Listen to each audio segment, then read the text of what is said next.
Hey guys, this is doctor Saurabh Jain और आज इस वीडियो में हम बात करेंगे एक आइडियल टाइम टेबल के बारे में। क्योंकि बच्चे जो एमबीबीएस फर्स्ट ईयर जिन्होंने ज्वाइन किया है उसमें से कई बच्चों के मेरे पास मैसेज आया कि सर एक आइडियल टाइम टेबल हमारा क्या होना चाहिए, एक दिन भर का हमारा शेड्यूल कैसा होना चाहिए। So let's talk about that. So देखो, पहली चीज़ तो ये कि जब आप एमबीबीएस कर रहे होते हो तो आपका कोई फिक्स शेड्यूल नहीं होता। ठीक है, depending upon college to college कब क्लास है कब नहीं है, किस दिन बच्चे कॉलेज से बंक मार रहे हैं, किस दिन आप कॉलेज जा रहे हो, किस दिन नहीं जा रहे हो। तो बहुत आपके पास एक फ्लेक्सिबिलिटी होती है टाइम की। So there is no fix schedule जो मैं आपको बोलूँ कि आप फॉलो कर सकते हो, लेकिन फिर भी एक मोटे मोटे शेड्यूल की हम बात कर सकते हैं। एंड आई वुड सजेस्ट कि ये कॉलेज का टाइम है, ये टाइम है क्रिएटिव होने का। ये टाइम है जब आप अपने टाइम को बहुत सारी डिफरेंट जगहों पर यूटिलाइज कर सकते हो, बहुत सारी नई चीज़ें सीखने के लिए। So be creative but use your time properly. It आप हो सकता है कि आप पूरा सारा टाइम पढ़ाई के लिए इस्तेमाल ना करो, बहुत सारी और चीज़ों के लिए इस्तेमाल करो, बट यूज़ योर टाइम। आपको लगना चाहिए कि हाँ, टाइम का आप यूटिलाइजेशन प्रॉपर कर रहे हो, टाइम आप बर्बाद नहीं कर रहे। See the main thing is that कि ऐसा नहीं करना है कि हम रोज़ लोग रात को ड्रिंक कर रहे हैं, पड़े हुए हैं, अगले दिन 12 बजे तक उठ रहे हैं। That is a wastage of time. So use your time very wisely. So मोटा मोटा हम बात करेंगे कि क्या आपका एक शेड्यूल हो सकता है। तो देखो, कुछ बेसिक चीज़ें, जैसे जब आपका 9 to 4 कॉलेज लगता है, 9 to 5 कॉलेज लगता है, आप सुबह से उठे, तैयार हुए, कॉलेज गए। जो कॉलेज का टाइम है उसको कॉलेज लाइफ एंजॉय करने के लिए यूज़ करना है। कॉलेज के टाइम को आप क्लास अटेंड करो, प्रैक्टिकल्स अटेंड करो, अपने दोस्तों के साथ टाइम बिताओ। उस टाइम में बीच में कभी कोई लेक्चर लोग बंक कर देते हैं, या लेक्चर आप नहीं गए, या मान लीजिए लेक्चर कैंसिल हो गया, हुआ नहीं, आपके पास फ्री टाइम बचा हुआ है। उस टाइम को आप चाहो तो लाइब्रेरी जाओ, बैठो, वहाँ पे पढ़ सकते हो, बुक्स ब्राउज कर सकते हो, लोगों से बात कर सकते हो, आइडिया शेयर कर सकते हो, जो चाहो आप वो कर सकते हो। बट 9 to 4, 9 to 5 जो आपके कॉलेज का टाइम है, उस टाइम पर पढ़ाई को अपने शेड्यूल में नहीं डालना है। आप कोई टारगेट लेकर के कॉलेज नहीं जा सकते कि इस लेक्चर को मैं बंक कर दूंगा तब मैं पढ़ लूँगा। कॉलेज के टाइम को कॉलेज के लिए रखो। जो टाइम आप कॉलेज के लिए आपने निकाल रखा है वो टाइम आप कॉलेज के लिए रखो। पढ़ाई का टाइम अपना शाम को रखो। मीन्स जब आप 9 to 5 कॉलेज में होते हो तो इन्जॉय द लेक्चर्स। जितना ज़्यादा से ज़्यादा लोगों से आप सीख सकते हो, लोगों से मिल सकते हो, बात कर सकते हो, लेक्चर्स अटेंड कर सकते हो, अलग अलग चीज़ें देख सकते हो, एक्सप्लोर कर सकते हो कॉलेज को, उतना एक्सप्लोर करो। जब आप शाम को कॉलेज से फ्री हो जाते हो उसके बाद आप आओगे, थोड़ा रेस्ट करोगे, ठीक है, उठोगे, तैयार होगे, जिम जाना है, थोड़ा सा अपनी बॉडी पे ध्यान देना है। क्योंकि बॉडी एक ऐसी चीज़ है डॉक्टर्स बहुत ज़्यादा इग्नोर करते हैं, भले ही वो इतने पढ़े लिखे हों उसके बाद भी बॉडी एक ऐसी चीज़ है इसको डॉक्टर्स बहुत ज़्यादा इग्नोर करते हैं। तो आई वुड सजेस्ट कि from the very beginning, from the very first year, gym आप जाना शुरू कर दीजिए। थोड़ा थोड़ा अपनी बॉडी को एक्सरसाइज करवाइए, थोड़ा अपने आप को हेल्दी बनाए रखने की कोशिश करिए। लॉन्ग टर्म में ये चीज़ आपको बहुत हेल्प करेगी। क्योंकि एज ए डॉक्टर हमें बहुत पढ़ना होता है, हमारा बहुत लंबा चौड़ा टाइम जाता है बैठने में, और बैठने के कारण क्या होता है, वेट इंक्रीज होता है, हमारी बॉडी एक्टिव कम होती है। Ultimately this sitting around, this the lack of physical activity आगे चल के डॉक्टर्स की लाइफ में बहुत प्रॉब्लम्स क्रिएट करते हैं। तो आई वुड सजेस्ट कि स्टार्टिंग से ही आप जिम जाने की आदत डाल दीजिए और एक्सरसाइज करने की अपनी हैबिट आप रखिए। वो चीज़ आपको आगे चल के बहुत हेल्प करेगी इन द लॉन्ग रन। सो आप शाम को जिम वगैरह हो करके आएंगे, रेस्ट करेंगे, फिर थोड़ा सा आप उसके बाद खाना खाएंगे। फिर जो रात का टाइम बचता है 9-10 बजे के आसपास का, जब आप अपने दोस्तों वोस्तों से मिल मिला करके सब फ्री होकर के अपने रूम पर होंगे, इस टाइम पर टाइम निकालिए 1 से 1.5 घंटे का दिन भर ये देखने के लिए कि आज कॉलेज में क्या क्या हुआ, क्या आपको पढ़ना है, कोई चीज़ है तो थोड़ा बहुत जो आप पढ़ सकते हो उस टाइम आप पर आप पढ़ो।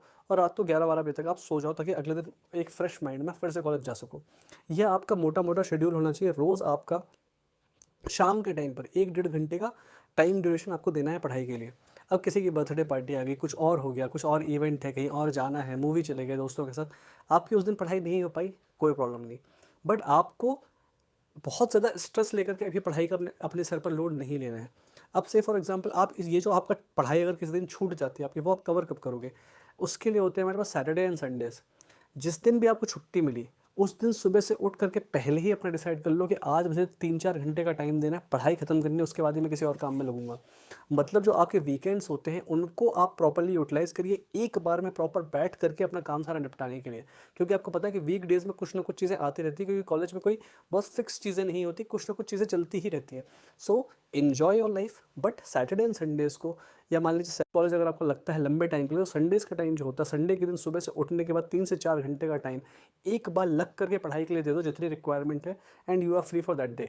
उस दिन संडे को फिर आपको दिन भर जो करना है वो आप करो। तो इस तरह से अगर आप रोज़ 1 घंटे 1.5 घंटे का टाइम निकालते हैं, एंड वीकेंड्स पे आप 3-3 4-4 घंटे का टाइम निकाल लेते हैं, तो आप बहुत आराम से पढ़ाई मैनेज कर सकते हो, इतने में हो जाता है। See the main thing is that कि कॉलेजेस में आप पढ़ते हो सबसे ज़्यादा छुट्टी के टाइम पर, जब आपके हॉलीडेज़ होते हैं, जब कॉलेज क्लास बंक्स होती हैं, या फिर जब एग्ज़ाम पास में आ रहा होता है और आपको 1 डेढ़ महीने की छुट्टी का टाइम मिलता है एग्ज़ाम प्रिपरेशन के लिए। सबसे ज़्यादा पढ़ाई आपकी इन फ्री टाइम में होती है जब आप एक स्ट्रेच में लगातार पढ़ाई कर पाओ, क्योंकि एज ए नीट जब आपने क्लियर किया होगा तो आपको बहुत लंबे टाइम तक बैठ के पढ़ने की आदत ऑलरेडी है। तो आपकी पढ़ाई तभी प्रॉपर हो पाती है, कोई चीज़ तभी ढंग से हो पाती है जब आपको एक लंबा टाइम मिलता है पढ़ाई के लिए। सो जो भी छुट्टियाँ मिलती हैं उनको यूटिलाइज़ करना है हमको पढ़ाई के लिए। वीक डेज़ में हमको बहुत ज़्यादा पढ़ाई का स्ट्रेस नहीं लेना है। छुट्टी मिले उस टाइम को यूटिलाइज़ करो। 10 दिन की मान लो छुट्टी मिल गई, मान लो दिवाली की छुट्टी है, होली की छुट्टी है, उस टाइम पर लग करके थोड़ा-सा अपना रोज़ 3-4 घंटे आप कर लोगे, उतने में आपका काम हो जाएगा। और इस तरह से आप ईज़िली फर्स्ट ईयर को अपने मैनेज कर सकते हो। सबसे ज़्यादा आप पढ़ाई करते हो तब जब आपको छुट्टी मिलती है। एग्ज़ाम के पहले आपको छुट्टियाँ मिलेंगी तब आप अपना लास्ट में कवर करोगे। इसलिए मोस्ट ऑफ द बच्चे जो होते हैं, जो फर्स्ट ईयर वाले होते हैं या किसी भी ईयर वाले होते हैं, वो मोस्टली एग्जाम्स के पहले 2-3 महीने पहले लग करके अपना पढ़ाई कंप्लीट करते हैं और ईजिली उस टाइम पर काम हो जाता है। फर्स्ट ईयर आप इस तरह से निकाल सकते हो। सेकंड ईयर में थोड़ा सा आप और डिसिप्लिन होगे, क्योंकि तब आप पीजी प्रिपरेशन थोड़ा थोड़ा करके वीडियोस देखना शुरू कर चुके होगे। प्री फाइनल तक आते आते, फाइनल तक आते आते फिर इंसान अपने आप बहुत ज़्यादा सीरियस हो जाता है पढ़ाई को लेकर के। और इंटर्नशिप और फाइनल ईयर में तो आप न सिर्फ यूनिवर्सिटी एग्जाम देख रहे होते हो, अपनी पीजी की प्रिपरेशन भी बहुत अच्छे से कर रहे होते हो। तो उस टाइम तक आते आते आप और ज़्यादा अपने आप डिसिप्लिन हो जाते हो, and that is a good thing. The main thing is that आप जब कॉलेज के अंदर अभी हो, अभी आप यंग हो, अभी आपको अपने आप को एक्सप्लोर करना है। ये टाइम आपको अपने आप को फ्लेक्सिबिलिटी देना बहुत ज़्यादा ज़रूरी है, जब तक आपका कोई मेन गोल डिसाइड नहीं हुआ कि आपको करना क्या है। ज़रूरी नहीं है कि आप आगे चल के पीजी की ही तैयारी करना चाहो। कई लोग यूपीएससी करना चाहते हैं, कई लोग आईआईएम जाना चाहते हैं, कुछ लोग कुछ और करना चाहते हैं। लाइक मानुषी चिल्ड्रन ने, उसने मॉडलिंग करी, okay, she became miss world, okay. कुछ और होते हैं जो लोग इन्वेस्टमेंट में जाना चाहते हैं, कुछ लोग होते हैं स्टॉक मार्केट में आना चाहते हैं, कुछ लोग बिजनेस शुरू करना चाहते हैं, और बहुत सारे लोग न सिर्फ करना चाहते हैं, वो करते भी हैं और वो बहुत सक्सेसफुल भी हो जाते हैं। तो as a doctor you have a very good brain जो आपको भगवान ने दिया। आपका आईक्यू बहुत अच्छा है। You can use it in different things depending upon आपकी लाइफ का पर्पस क्या, आप क्या करना चाहते हो। आप अपने आप को टाइम दो सोचने का, समझने का कि आप लाइफ में लॉन्ग टर्म में क्या करना चाहते हो।